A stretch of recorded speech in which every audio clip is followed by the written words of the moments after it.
ரத்தினவாணி சமுதாய வானொலி வழங்கும்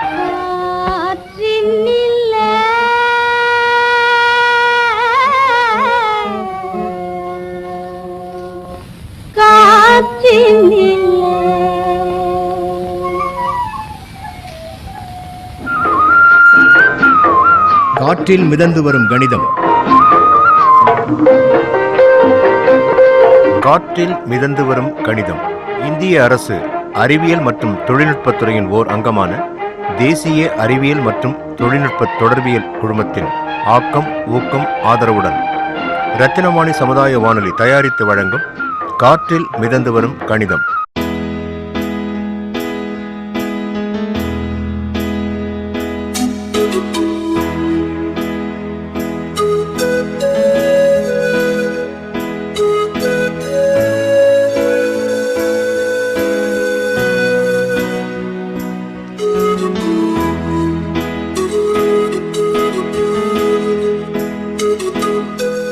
வணக்கண்ணா, உங்க பேரு?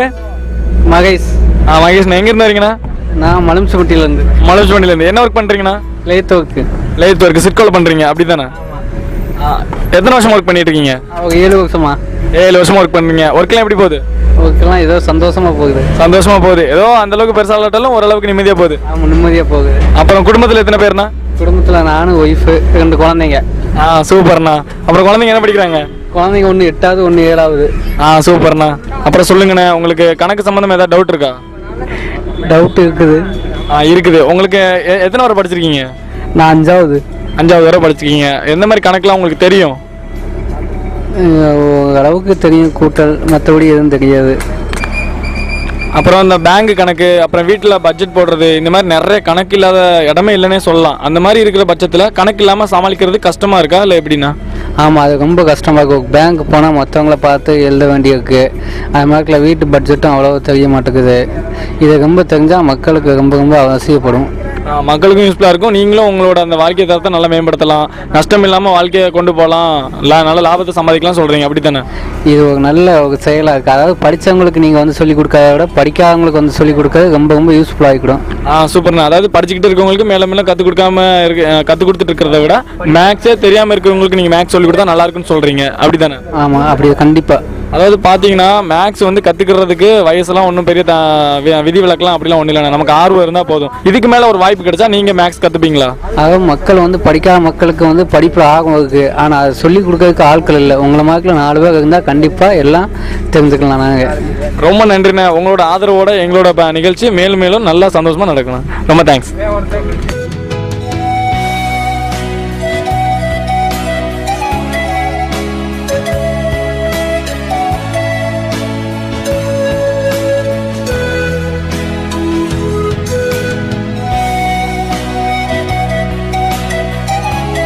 அனைவருக்கும் வணக்கம். இன்னைக்கு நம்ம காற்றில் மிதந்து வரும் கணிதம் பகுதியில் சிட்கோ பகுதியில் இருக்கிற மகேஷ் அவங்கள மீட் பண்ணோம். இவர் வந்து 7 வருஷமா சிட்கோல வந்து வேலை பார்த்துட்டு இருக்காரு. ஆனால் அவரோட வீடு எங்கே இருக்குது அப்படின்னு பார்த்தீங்கன்னா மழுமிச்சம்பட்டியில் இருக்குது அவங்களோட வீடு. பட் இவர் வந்து சிட்கோல வந்து வேலை பார்த்துட்டு இருக்காரு. இவர் வந்து ஒரு லேத்து பட்டறையில் வந்து ஒரு 7 வருஷமா வேலை பார்த்துட்டு இருக்கேன் அப்படின்னு சொல்லிட்டு சொன்னாரு. அது மட்டும் இல்லாமல் இவர் வந்து 5th ஸ்டாண்டர்ட் வரைக்கும் வந்து படிச்சிருக்காரு. 5th ஸ்டாண்டர்ட் அப்படிங்கும்போது நம்மளுக்கு மேக்ஸோட பேஸ் மட்டும்தான் இருக்கும். அதாவது கூட்டல், கழித்தல், வகுத்தல், பெருக்கல். ஒரு சில சமயங்கள்ல வந்து பெருக்கல், வகுத்தல் கூட நமக்கு அவ்வளோ தெரிஞ்சிருக்காது. கூட்டல், கழித்தல் வந்து ஓரளவுக்கு வந்து தெரிஞ்சிருக்கும் 5th ஸ்டாண்டர்ட் வரைக்கும் நம்ம படிச்சிருந்தோம் அப்படின்னா.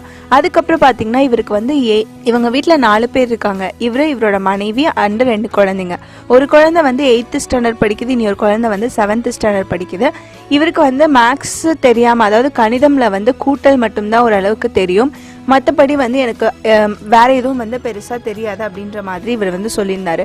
ஸோ கூட்டல் மட்டும் தெரிஞ்சிருந்தது அப்படின்னா ஒரு கடைக்கு போகும்போதோ இல்லை மற்ற இடங்களுக்கு போகும்போதோ வந்துட்டு அங்கே நடக்கிற விஷயங்கள், அதாவது அங்கே நம்ம ஒரு 10 பொருள் வாங்குகிறோம், ஒவ்வொரு பொருளுக்கும் வந்து எவ்வளோ ரேட் ஆகுது, அந்த மாதிரி அந்த கேல்குலேஷனில் அவர் ஓரளவுக்கு ஈஸியாக போட்டுருவார். மற்றபடி பார்த்தீங்க அப்படின்னா ஒரு நாளைக்கு அவருக்கு வந்து ஒரு 200 ரூபாய் சம்பளம் அப்படின்னா ஒரு மாதத்துக்கு எவ்வளோ சம்பளம் அப்படின்னு சொல்லி போடுறதுலாம் அவருக்கு கொஞ்சம் கஷ்டமாகவே இருக்கும். அவர் வந்து சொல்லியிருந்தார், எங்களுக்கு வந்து மேக்ஸ் தெரிஞ்சிருந்தது அப்படின்னா வந்து கொஞ்சம் ஈஸியாக இருந்திருக்கும், இப்போ தெரியாதனால ரொம்ப கஷ்டமாக இருக்குது அப்படின்ற மாதிரி சொல்லியிருந்தாரு. அது மட்டும் இல்லாமல் தெரியாதனால வந்து நிறைய ப்ராப்ளம்ஸ் எல்லாம் இருக்குது அப்படின்ற மாதிரி அவர் சொல்லியிருந்தாரு. உண்மைதான், கணிதம் தெரியாமல் இருந்தது அப்படின்னா நம்மளால் வந்து எந்த ஒரு ப்ராப்ளமும் ஈஸியாக சால்வ் பண்ண முடியாது. நிறைய பேர் நம்மளை ஏமாத்துற வாய்ப்புகள் வந்து இந்த இடத்துல அதிகமாக இருக்கும். அதாவது பணம் விஷயத்துலையும் சரி, மற்ற விஷயங்களையும் சரி, கணிதம் தெரியாமல் இருக்கிறதுனால நம்ம ஏமாந்து போகிறதுக்கான வாய்ப்புகள் வந்து அதிகமாக இருக்குது. முக்கியமாக பிஸ்னஸ் அப்படின்னு வரும்போது கணிதம் அப்படிங்கிற ஒரு விஷயம், அதுக்கு மட்டும் இல்லாமல் நம்மளால் ஒரு கணிதம் அப்படிங்கிற ஒரு விஷயம் வந்து தெரிஞ்சிருந்தது, அதை வந்து நம்மளால் கரெக்டாக மெயின்டைன் பண்ண முடிஞ்சது அப்படின்னா மட்டும்தான் நம்மளால் ஈஸியாக அந்த இதை வந்து அச்சீவ் பண்ண முடியும். ஸோ இவர் வந்து இது வரைக்கும் கணிதம் இல்லாமல் வந்து ரொம்ப கஷ்டப்பட்டிருந்தார். அது கூட சொல்லியிருந்தார், படிக்காதவங்களுக்குலாம் வந்துட்டு கணிதம் சொல்லிக் கொடுத்தா ரொம்ப ஹெல்ப்ஃபுல்லாக இருக்கும், அவங்க வந்து தெரிஞ்சுப்பாங்க, படித்தவங்களுக்கு சொல்லிக் கொடுக்கறத விட படிக்காதவங்களுக்கு சொல்லிக் கொடுத்தா வந்துட்டு அவங்க எல்லாரும் தெரிஞ்சுப்பாங்க அப்படின்னு சொல்லிட்டு அவர் சொல்லியிருந்தார். உண்மைதான், இது வந்து ரொம்ப உண்மை. அவருக்கு வந்து பேங்க்ல இருக்க கணிதத்துலலாம் வந்து ரொம்ப டவுட்டாக இருக்குது அப்படின்ற மாதிரி சொல்லியிருந்தார்ல. பேங்க்ல வந்து உங்களுக்கு எப்படி வட்டி கொடுக்குறாங்க அப்படின்னு பார்த்தீங்கன்னா, நீங்கள் வந்து 10,000 ரூபாய் டெபாசிட் பண்ணுறீங்க, உங்களுக்கு வந்து 3% வட்டி, ஒரு வருஷத்துக்கு வந்து 3% வட்டி. நீங்கள் வந்து 3 வருஷத்துக்கு டெபாசிட் பண்ணுறீங்க அப்படின்னா உங்களுக்கு எவ்வளோ வரும் அப்படின்னு பார்த்தீங்கன்னா 10,000 இன்ட்டு 3 வருஷத்துக்கு இன்ட்டு அதுக்கப்புறம் வந்துட்டு நீங்கள் 3% வட்டி கொடுக்குறீங்களா, அதுக்கு 3 டிவைடட் பை 100ன்னு போடுவீங்க. எதுக்காக இந்த 100 போடுறீங்கன்னா, நீங்கள் வந்துட்டு கணிதம் அதாவது சதவிகிதம்னு வரும்போது நம்ம எல்லாருமே அதை வந்து 100ஆல் தான் குறிப்பிடுவோம். ஸோ அந்த இடத்துல வந்து டிவைடட் பை 100 அப்படின்னு சொல்லிட்டு போடுவோம். ஸோ நம்ம இதை சிம்பிளிஃபை பண்ணும்போது நம்மளோட ஆன்சர் வந்து 900 அப்படின்னு சொல்லிட்டு வரும். ஸோ ஒரு மாதத்துக்கு வந்து ஒரு வருஷத்துக்கு வந்து 300 ரூபாய் வட்டி, அப்போ வந்து 3 வருஷத்துக்கு வந்து 900 ரூபாய் வட்டி.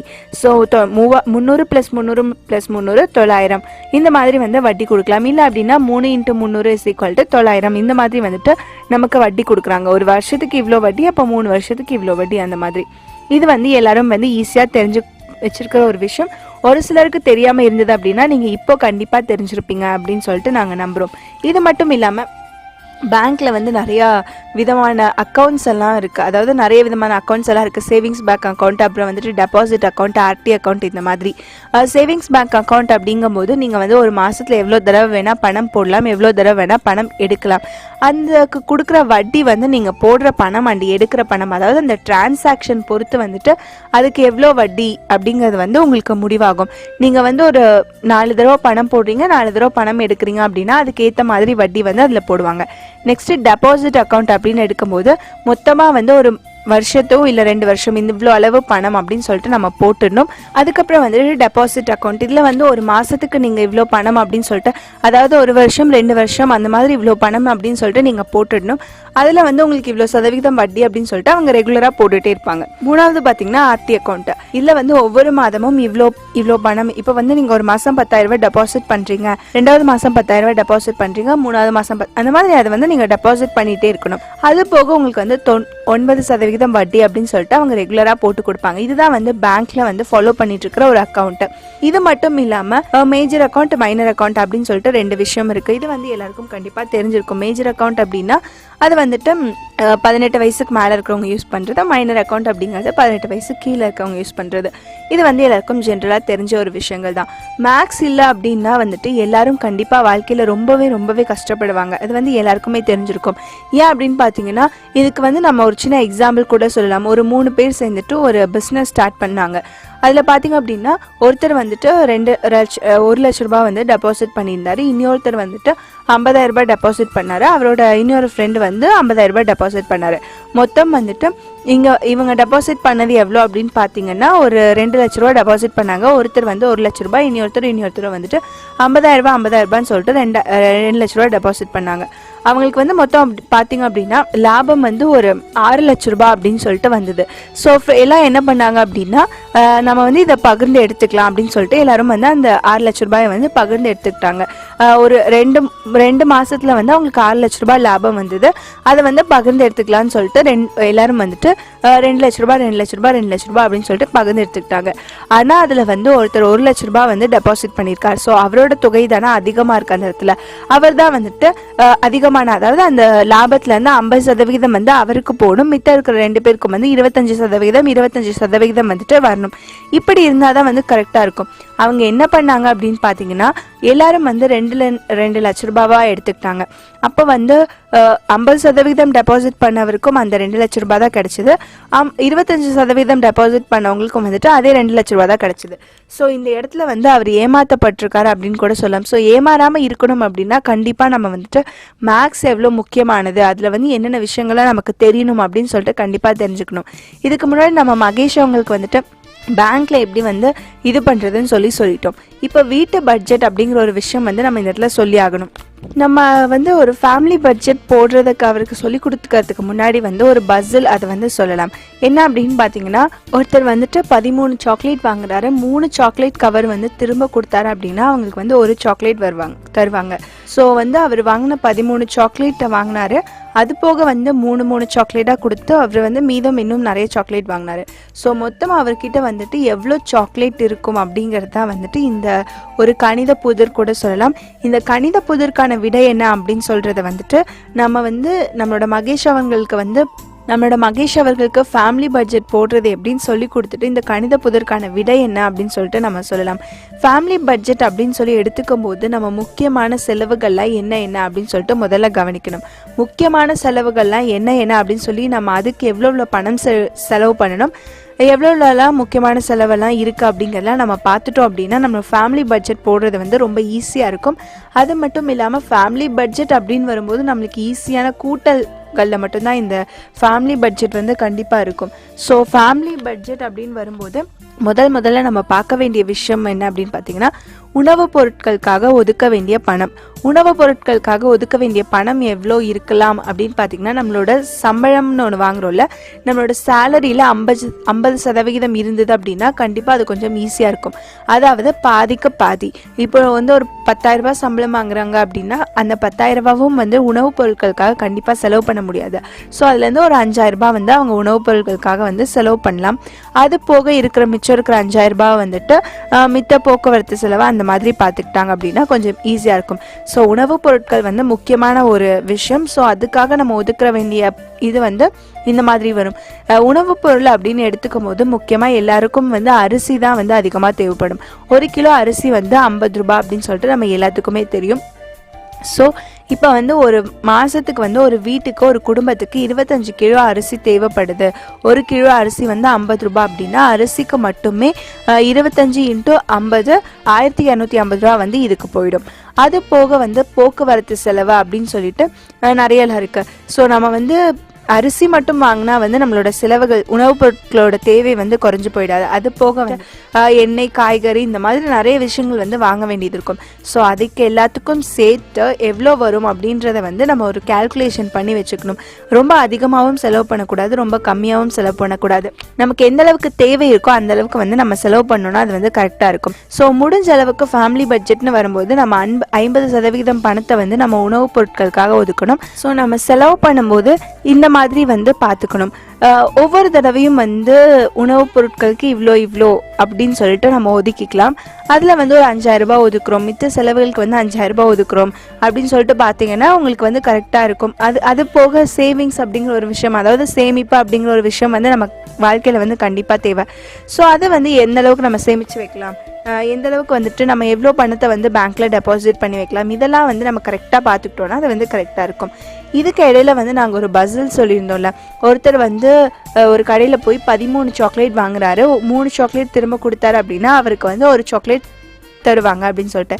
இதுக்கான விடை என்னவா இருக்கும்னு நீங்கள் யோசிச்சிட்டே இருங்க. திரும்பவும் ஒரு சில விஷயங்கள் வந்து நம்ம சொல்லியே ஆகணும். என்னென்ன விஷயங்கள் அப்படின்னு பார்த்தீங்கன்னா, கணிதம் வந்து எவ்வளோ முக்கியமானது நம்ம வாழ்க்கையில் அப்படிங்கிறதா வந்துட்டு ஒரு முக்கியமான ஒரு விஷயம். கணிதம் அப்படின்னு எடுத்துக்கிட்டோன்னா ஒரு சின்ன விஷயத்தில் கூட வந்து கணிதம் இருக்கும். நம்ம ஒரு காலையில் வந்து ஒரு இடத்துக்கு போகிறோம், ஈவினிங் வந்து நம்ம திரும்ப வருவோம். ஸோ நம்ம ட்ராவலிங் வந்து எவ்வளோ இருக்குது அப்படிங்கிறத வந்து நம்ம வந்து கால்குலேட் பண்ணி பார்ப்போம். இப்போ வந்து நம்மள டவுன் ஹால்லேருந்து ஈச்சனாரி வரத்துக்கு வந்து ஒரு கிட்டத்தட்ட ஒரு அரை மணி நேரம் அது இல்லை அப்படின்னா ஒரு 40 நிமிடங்கள் வந்து ஆகும். ஸோ அந்த டிஸ்டன்ஸ் எவ்வளோ இருக்குது, அந்த தொலைவு எவ்வளோ இருக்குது, அந்த பஸ்ஸோட ஃபாஸ்ட் எவ்வளோ இருக்குது அப்படிங்கிறத பொறுத்து வந்துட்டு நம்ம எவ்வளோ நேரத்தில் வந்து இந்த இடத்துல ரீச் ஆக முடியும் அப்படின்னு சொல்லிட்டு நம்ம எல்லாத்துக்குமே தெரியும். ஸோ ரெகுலராக வந்து நம்ம லைஃப்பில் எல்லா விஷயங்கள்லையும் கணிதம் அப்படிங்கிற ஒரு விஷயம் வந்து கலந்துருக்கு. இது வந்து படித்தவங்களுக்கும் தெரியும், படிக்காதவங்களுக்கும் தெரியும். ஸோ கணிதத்தோட முக்கியத்துவம் என்ன அப்படின்னு சொல்லி எல்லாருமே வந்து கிட்டத்தட்ட புரிஞ்சு வச்சிருக்காங்க இந்த காலத்தில். அது கூட நம்மளோட மகேஷ் அவர்கள் வந்து ரொம்ப தெளிவாக சொல்லியிருந்தார். எனக்கு வந்து கணிதம் அப்படிங்கிற ஒரு விஷயம் வந்து தெரியாது, வெறும் கூட்டல் அந்த மாதிரி தான் தெரியும், அதனால வந்து எனக்கு ரொம்ப கஷ்டமாக இருக்குது, நான் வந்து தெரிஞ்சுக்கணும், கணிதம்னா என்னென்னு தெரிஞ்சுக்கணும் அப்படின்னு சொல்லிட்டு அவங்க சொல்லியிருந்தாங்கல்ல. இது வந்து உண்மையான ஒரு விஷயம்தான். நம்ம சமைக்கும் போது கூட பார்த்துருப்பீங்க, நம்மளோட சமைக்கும் போது ஒரு டம்ளர் அரிசி போடுறோன்னா அதுக்கு 2 டம்ளர் தண்ணி ஊற்றணும். அது போக வந்துட்டு ஒரு 1/2 கிலோ காய்கறியை வந்து நம்ம வேக வைக்கிறோம், 1/2 கிலோ காய்கறியை வந்து நம்ம பொரியல் பண்ணுறோம் அப்படின்னா அதுக்கு வந்துட்டு ஒரு 50 எண்ணெயாவது ஊற்றணும். இந்த மாதிரி ஒரு கால்குலேஷன் வந்து அதுங்க கண்டிப்பாக இருக்கும். 1 கிலோ நம்ம வந்து கோதுமை அரைக்க போகிறோம், அந்த மாதிரி போகும்போது 1 கிலோ கோதுமை அரைக்கிறதுக்கு வந்து 10 ரூபாய் அப்படின்னா ஒரு 5 கிலோ 1/2 கிலோ கோதுமை அரைக்கிறதுக்கு எவ்வளோ வரும்? அப்போ 6 கிலோ கோதுமை அரைக்கிறதுக்கு வந்து 60 ரூபாய். இந்த மாதிரி வந்து கணிதம் அப்படிங்கிற ஒரு விஷயம் நம்ம ஃபேமிலியில் வந்து ஒரு ஹவுஸ் ஒய்ஃப் அப்படிங்கிறவங்க வந்து படிச்சிருந்தாலும் படிக்காட்டியும் கணிதம் எவ்வளோ முக்கியமானதுன்னு வந்து அவங்களுக்கு தெரியும். ஸோ வந்து ஒரு ஃபேமிலியை ரன் பண்ணுற எல்லாத்துக்குமே வந்து கண்டிப்பாக வந்து அந்த கூட்டல் கழித்தல் பெருக்கல் தெரியாமல் வந்து இருந்திருக்காது. ஸோ அவங்க வந்து அதை கண்டிப்பாக தெரிஞ்சு வச்சுருப்பாங்க. தெரிஞ்சு வைக்கல அப்படின்னா எவ்வளோ கஷ்டப்பட்டிருப்பாங்க, எவ்வளோ வந்து அவங்க வந்து லாஸ் ஆகிருக்கோம் அப்படிங்கிறது வந்து இப்போ கண்டுபிடிச்சிருப்பாங்க. அவங்க வந்து லைஃப்பில் வந்து இதெல்லாம் அப்ளை பண்ண ஆரம்பிச்சிருப்பாங்க. ஸோ முடிஞ்ச அளவுக்கு வந்து கணிதம் எவ்வளோ முக்கியமானதுன்னு சொல்லிட்டு நம்ம அதை உணர்ந்து நடந்துக்கணும். உணர்ந்து நடந்துக்கும் போது மட்டும்தான் வந்துட்டு கணிதம் வந்து எவ்வளோ முக்கியமானது அப்படின்னு சொல்லி நமக்கு புரியும். அது மட்டும் இல்லாமல் எந்த ஒரு லாஸும் நமக்கு அதனால் வந்து வராது. லாஸ் ஆகுது அப்படின்னா அதுக்கு காரணம் என்னன்னு நம்ம யோசிச்சோன்னா நம்ம மட்டும்தான் இருப்போம், நம்மளோட அறியாமை மட்டும்தான் இருக்கும். ஸோ அறிஞ்சிக்கிட்டோம், ஒரு விஷயத்தை தெரிஞ்சுக்கிட்டோம் அப்படின்னா கண்டிப்பாக அது ஹெல்ப்ஃபுல்லாக இருக்கிறது மட்டும் இல்லாமல் ரொம்ப ஹெல்ப்ஃபுல்லாக இருக்கிறது மட்டும் இல்லாமல் நம்ம பின்னாடி எந்த ஒரு விஷயமும் இழக்காமல் இருக்கிறதுக்கும் வந்து காரணமாக இருக்கும். ஸோ கணிதம் அப்படின்னு எடுத்துக்கிட்டோன்னா அது எவ்வளோ முக்கியமானது அப்படின்னு சொல்லி ஒரு சிலர் கண்டிப்பாக இது வரைக்கும் உணர்ந்திருப்பாங்க. நம்மளோட மகேஷ் அவர்கள் கூட சொன்னாங்க, நான் வந்து 5வது வரைக்கும் தான் படிச்சிருக்கேன், எனக்கு மேக்ஸில் வந்து கூட்டல் மட்டும்தான் தெரியும், அதை தவிர வேறு பெருசாக எதுவும் தெரியாது, ஆனால் எனக்கு தெரிஞ்சுக்கணும்னு ஆர்வம் இருக்கு. எனக்கு மட்டும் இல்லை, படிக்காதவங்க எல்லாத்துக்குமே வந்து கணிதம்னா என்னன்னு தெரிஞ்சுக்கிற ஆர்வம் வந்து கண்டிப்பா இருக்கும். ஸோ அதுல இருக்கலாம் தெரிஞ்சுக்கிட்டா மட்டும்தான் வந்துட்டு நல்லா இருக்கும், லைஃப் வந்து நல்லா இருக்கும், எந்த ஒரு விஷயமும் வந்து தெரியும் அப்படின்னு சொல்லிட்டு சொன்னாங்க. அவர் சொன்னது வந்து 100% கரெக்டான ஒரு விஷயம். அவருக்கு மேக்ஸ்ன்ற ஒரு விஷயம் தெரியாதனால, கணிதத்தை வந்து அவர் முழுசா தெரிஞ்சுக்காதனால இப்போ வந்து எவ்வளோ கஷ்டப்பட்டுட்டு இருக்காரு. 7 வருஷமா ஒர்க் பண்ணிட்டு இருக்காரு. எவ்வளோ வந்து அவர் சம்பாதிச்சிருப்பாரு, ஒரு மாசத்துக்கு எவ்வளோ சம்பளம், அதனால வந்துட்டு அவர் ஒரு வருஷத்துக்கு வந்து அவருக்கு வந்து எவ்வளோ இன்கம் இருக்கு, ஒரு நாளைக்கு அவர் எவ்வளோ செலவு பண்றாரு, ஒரு மாசத்துக்கு எவ்வளோ செலவு பண்றாரு, அது வந்து ஒரு வருஷத்துக்கு எவ்வளோ ஆகுது, இதெல்லாம் வந்து அவருக்கு தெரியாம இருந்திருக்கு. இதெல்லாம் வந்து அவர் தெரிஞ்சுக்கவும் அவரால் முடியல. ஏன் அப்படின்னு கேட்டிங்கன்னா அவருக்கு வந்து கணிதம் அப்படிங்கிற ஒரு விஷயம் வந்து தெரியாதனால. ஸோ முடிஞ்ச அளவுக்கு எல்லாரும் கணிதம் அப்படிங்கிற விஷயத்த வந்து தெரிஞ்சுக்கோங்க. நம்மளோட வாழ்க்கையில் அது வந்து கண்டிப்பாக ஹெல்ப்ஃபுல்லாக ரொம்ப யூஸ்ஃபுல்லாக இருக்கும். இது வந்து மகேஷ்க்கு மட்டும் இல்லை, இங்கே இருக்கிற எல்லாருக்குமே தான் உண்மையான ஒரு விஷயம். முன்னாடி வந்து நாங்கள் ஒரு பசில் சொல்லியிருந்தோம். ஒருத்தர் வந்துட்டு 13 சாக்லேட் வாங்குறாரு, 3 சாக்லேட்க்கு அவர் திரும்பி கொடுத்தா அவருக்கு வந்து 1 சாக்லேட் தருவாங்க அப்படின்னு சொல்லிட்டு. ஸோ மொத்தமாக அவர் வந்து எவ்வளோ சாக்லேட் வாங்கியிருப்பாரு அப்படின்னு சொல்லி நாங்கள் கேட்டிருந்தோம். முதல்ல வந்து அவர் 13 சாக்லேட் வாங்கினாரு. அது கூட வந்துட்டு 3 சாக்லேட் கவர் கொடுத்தா 1 சாக்லேட் அவருக்கு வந்து ஃப்ரீயாக தருவாங்க. ஸோ மொத்தம் அவர் 12 சாக்லேட் கவர் எடுத்துட்டு அதை 3 பிரிச்சார் அப்படின்னா 3 பிரிச்சார் அப்படின்னா மொத்தம் 4 சாக்லேட்கான கவர் வந்து அவர்கிட்ட இருக்கும். ஸோ அதுல இருந்து அவர் வந்து ஒரு 4 சாக்லேட் வாங்கலாம். 13 கூட்டல் 4 அப்படிங்கும் போது உங்களுக்கு 17 சாக்லேட் கிடைக்கும். அந்த ரெண்டாவது அவர் வாங்கின ஒரு 4 சாக்லேட் இருக்குல்ல, அதுல இருந்து 3 சாக்லேட் எடுத்துட்டு அவர் இனி ஒரு சாக்லேட் வாங்கலாம். ஸோ 17 கூட்டல் 1 அப்படிங்கும் போது 18 சாக்லேட் வந்து அவர்கிட்ட இருக்கும். ஸோ முன்னாடி வந்து 4 சாக்லேட் வாங்கினாரு, அதுக்கு முன்னாடி அவர் கையில் ஒரு சாக்லேட்டோட கவர் இருந்தது. இந்த 4 சாக்லேட்டோட கவர் பிளஸ் அந்த ஒரு கவர்னு எடுக்கும்போது 5 சாக்லேட் கவர் அவர்கிட்ட இருக்கும். 17 சாக்லேட் இருக்கும்போது அவர்கிட்ட 5 சாக்லேட்கான கவர் இருக்கும். ஸோ அதை கொடுத்து இன்னும் ஒரு 3 சாக்லேட் வந்து அவர் வாங்குறாரு. அப்போ எவ்வளோ இருக்கும் அப்படின்னு பார்த்தீங்கன்னா ஒரு 18 சாக்லேட் வந்து அவர் கையில் இருக்கு. அது போக ஒரு 2 சாக்லேட் கவர் எக்ஸ்ட்ரா ஒரு கவரும் இருக்கு. 3 சாக்லேட் கவர் வந்து மறுபடியும் அவர்கிட்ட இருக்கு. ஸோ அதையும் அவர் கொடுக்கும்போது அவர் இனி ஒரு சாக்லேட் வாங்கலாம். 18 கூட்டல் 1 19 சாக்லேட் வந்து அவர் மொத்தம் வாங்கலாம். 13 சாக்லேட் வந்து அவர் வாங்கினாரு. 12 சாக்லேட்கான கவர் கொடுக்கும் போது 3 கவருக்கு 1 சாக்லேட்னு சொல்லி அவர்கிட்ட மறுபடியும் ஒரு 4 சாக்லேட் வந்து கொடுத்தாங்க. ஸோ இந்த அவர்கிட்ட 13 சாக்லேட்ல ஒரு சாக்லேட் கவர் இருந்தது, இங்க ஒரு 4 கவர் இருக்கு. அப்படிங்கும்போது மொத்தம் அவர்கிட்ட 5 கவர் இருக்கும். அது போக பாத்தீங்க அப்படின்னா 17 சாக்லேட் இருக்கும். இந்த 5 கவரையும் கொடுத்து அவர் என்ன பண்ணாரு அப்படின்னா முதல்ல ஒரு 3 கவர் கொடுத்து ஒரு சாக்லேட் வாங்கினாரு. அப்போ இங்கே வந்து 18 சாக்லேட் ஆயிடுச்சு. அவர்கிட்ட இருந்த கவரோட எண்ணிக்கை வந்து 3 ஆயிடுச்சு. ஸோ அந்த 3 கவரையும் கொடுத்து இனி ஒரு சாக்லேட் வாங்கினாரு. அப்போ வந்து அவர்கிட்ட 19 சாக்லேட், இன்னும் ஒரு கவர் இருந்தது. அந்த கவர் கொடுத்து வந்து வாங்க முடியாது. ஸோ அவர் வந்து 3 கவர் கொடுத்தா தான் வந்து ஒரு சாக்லேட் வாங்க முடியும். அவர்கிட்ட 2 கவர் கம்மியாக இருந்தது. ஸோ இனிமேல் கொடுத்து அவரால் வாங்க முடியாது. இது வந்து ஒரு சிம்பிளான கணிதம், ஒரு ஈஸியான கணிதம். இது வந்து எல்லாரும் வந்து பார்த்துருப்பாங்க, கேட்டிருப்பாங்க. ஒன்றும் பெருசாக இது வந்து கஷ்டம் கிடையாது. கணிதத்தோட முக்கியத்துவம் அப்படின்னு எடுத்துக்கும் போது இது எல்லா விஷயங்களும் வந்து நம்ம அடங்கும். அன்றாட வாழ்க்கையில நம்ம செய்யற ஒவ்வொரு விஷயங்களும், நம்ம வந்து பயன்படுத்துற ஒவ்வொரு விஷயங்களும், பசங்க கிட்ட கேட்டா வந்து கணிதம்னா என்ன அப்படின்னு சொல்லிட்டு கரெக்டா சொல்லுவாங்க. எப்படி அப்படின்னு பாத்தீங்கன்னா, பெட்ரோல் போடும்போது அவங்களோட வண்டியோட கெப்பாசிட்டி என்ன, 1 லிட்டர் பெட்ரோல் போட்டால் அது வந்து எவ்வளோ தூரம் போகும், 1 லிட்டர் பெட்ரோலோட விலை என்ன, இது எல்லாமே வந்து அவங்களுக்கு தெரிஞ்சிருக்கும். ஸோ படிச்சவங்களா இருந்தாலும் சரி, படிக்காதவங்களா இருந்தாலும் சரி, இந்த கணிதத்துல வந்து கண்டிப்பா கரெக்டா இது இருப்பாங்க. இந்த கணிதத்துல வந்து கண்டிப்பா கரெக்டா இருப்பாங்க. ஸோ இந்த மாதிரி கணிதம் எல்லாம் நம்மளோட வாழ்க்கையில வந்து ஒன்றா இருக்கிற ஒரு விஷயம், நம்மளோட ஒன்றி போன ஒரு விஷயம் தான். நம்ம முன்னாடி வந்து இன்ட்ரெஸ்ட் காட்டாமல் இருந்திருக்கலாம், இல்லை ஃபேமிலி சுச்சுவேஷனால் படிக்காமல் இருந்திருக்கலாம், நிறைய விஷயம் தெரிஞ்சுக்காமல் இருந்திருக்கலாம். இப்போ வந்து நம்ம தெரிஞ்சுட்டு இருக்கோம் அப்படின்னா கண்டிப்பாக இது ரொம்ப ரொம்ப ரொம்ப ரொம்ப ஹெல்ப்ஃபுல்லாக இருக்கும். இன்றைக்கி வந்து நாங்கள் நிறைய விஷயம் சொன்னோம். இன்றைக்கி மட்டும் இல்லை, இதுக்கு முன்னாடி இல்லை, கணிதத்தோட முக்கியத்துவம் என்ன அப்படின்னு சொல்லிட்டு நாங்கள் நிறைய விஷயம் சொல்லியிருந்தோம். நம்மளோட வாழ்க்கையில் ஒவ்வொரு விஷயமும் கணிதம் தான். ஒவ்வொரு விஷயத்துலையும் கணிதம் வந்து முக்கியமாக இருக்குது. நம்ம வந்து மூச்சு விடும்போது கூட ஒரு நிமிஷத்துக்கு எவ்வளோ தடவை நம்மளோட இதயம் துடிக்கும், 72 தடவை ஒரு நிமிஷத்துக்கு துடிக்குது. அப்படிங்கும்போது அங்கே கூட ஒரு கணிதம் தான் இருக்குது. ஸோ நம்மளோட பார்ட்ஸ் ஆஃப் த பாடியில் வந்து ஒரு இயக்கமே கணிதத்தோட இதில் தான் இருக்குது. அப்படிங்கிறப்போ கணிதம் எவ்வளோ முக்கியமானதுன்னு சொல்லிட்டு நம்ம எல்லாத்துக்குமே தெரிஞ்சிருக்கோம். ஸோ இவ்வளோ முக்கியமான கணிதத்தை வந்து நம்ம மட்டும் கற்றுக்காமல் இருந்தோம், நமக்கு மட்டும் அது தெரியாமல் இருந்ததுன்னா கண்டிப்பாக வாழ்க்கையில் ரொம்ப ரொம்ப ரொம்ப ரொம்ப கஷ்டப்பட வேண்டிய ஒரு சுச்சுவேஷன் வந்து கண்டிப்பாக வரும். ஸோ முடிஞ்ச அளவுக்கு கணிதம் வந்து எவ்வளோ முக்கியமானது அப்படின்னு சொல்லி கற்றுக்கோங்க. இந்த முக்கியமான கணிதத்தை வந்து நம்மளோட வாழ்க்கையில் எப்படி அப்ளை பண்ணலான்னு கற்றுக்கோங்க. கண்டிப்பாக நீங்கள் ரொம்ப ஒரு நல்ல நிலைமைக்கு வந்து கண்டிப்பாக வருவீங்க. இன்னைக்கு நாங்கள் சொன்ன எல்லா விஷயங்களும் நமக்களோட மகேஷ் அவர்களுக்கு மட்டும் இல்லாமல் கேட்டுட்டு இருக்கிற எல்லாத்துக்குமே வந்து கண்டிப்பாக ஹெல்ப்ஃபுல்லாக இருந்திருக்கும் சொல்லிட்டு நான் நம்புகிறேன். ஏன் அப்படின்னு பார்த்தீங்கன்னா, இந்த நிகழ்ச்சியை வந்து எல்லாத்துக்கும் கணிதம் சொல்லி கொடுக்குற ஒரு நிகழ்ச்சி தான். ஸோ இந்த நிகழ்ச்சி கேட்டுட்டு இருக்கிற எல்லாத்துக்குமே வந்துட்டு கணிதம்னா என்ன, சிம்பிளான கூட்டல், கழித்தல், பெருக்கல், வகுத்தல், இந்த மாதிரி விஷயங்கள் தான் வந்து நாங்கள் சொல்லிட்டு இருக்கோம். ஸோ இது கண்டிப்பாக எல்லாருக்கும் ஹெல்ப்ஃபுல்லாக இருந்திருக்கும். மகேஷுக்கும் வந்து ரொம்ப ஹெல்ப்ஃபுல்லாக இருந்திருக்கும். ஏன்னா அவர் வந்து பேங்க் சம்மந்தமாக நிறைய விஷயங்கள் தெரியல அப்படின்னு சொல்லிட்டு சொல்லியிருந்தாரு. அதெல்லாம் வந்து நம்ம அவருக்கு டீட்டெயிலாக சொல்லிட்டோம். ஸோ அவருக்கு கண்டிப்பாக ரொம்ப ரொம்ப ரொம்ப ரொம்ப இது ஹெல்ப்ஃபுல்லாக இருந்திருக்கும். அது மட்டும் இல்லாமல் இந்த நிகழ்ச்சியை வந்து கேட்டுட்டு இருந்த எல்லாருக்கும் வந்து கண்டிப்பாக இது ஹெல்ப்ஃபுல்லாக இருந்திருக்கும். ஸோ இன்னைக்கு வந்துட்டு இந்த நிகழ்ச்சி வந்து நிறைவடையுது. நம்ம மீண்டும் சந்திக்கலாம். நன்றி.